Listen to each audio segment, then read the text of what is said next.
केन्द्रापड़ा जिले में लक्ष्मी बस चलाचल को नहीं देखा देछि विवाद। जिला घरोई बस मालिक संघ पक्षर लक्ष्मी बस रूट को नहीं असंतोष प्रकाश पाई। समस्यार समाधान नहेले आसंता 16 तारिख जिले में घरोई बस चलाचल संपूर्ण बंद रखा चेतावनी देछि संघ। अभियोग अनुसार जिले में चलुवा लक्ष्मी बस गुड़िक पंचायत ब्लॉक को चलने निष्पत्ति होता बेले एथिरे व्यतिक्रम देखा जाइछि। लक्ष्मी बस गुड़िक गत जनवरी 12 तारिख ठारू पंचायत सदर महकुमा को चलाचल करुछि, जहाद्वारा घरोई बस गुड़िकर व्यवसाय क्षतिग्रस्त होउछि। एने संघ पक्षर जिलापाल और आरटीओ को अभियोग करा जाइछि।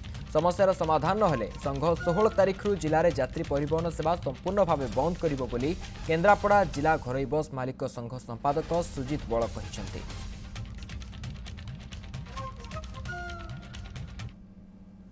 से गाड़ी कौन सी सरकार गाड़ी नुह आपण मैंने जानतु से विभिन्न बाहर राज्य से टेंडर आनी गाड़ी चलाउछन पर किलोमीटर पैसा दी आम संघ राज्य संघ सरकार को जनईला जे जदि आपण बाहर गाड़ी आणुचंदी आम गाड़ी नहीं जानते आम गाड़ी केम चलेबू।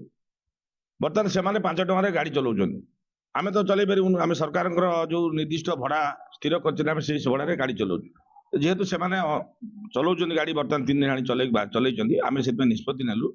आम कलेक्टर मेमोरेंडम देचु जदि आसंता काली 15 तारिख सुधा से गाड़ी बंद न करती काली गाड़ी गड़े ताले आसंता शुक्रवार 16 तारिख ठारू सकाल ठारू आमर घरोई बस बंद रहिबो जिले में।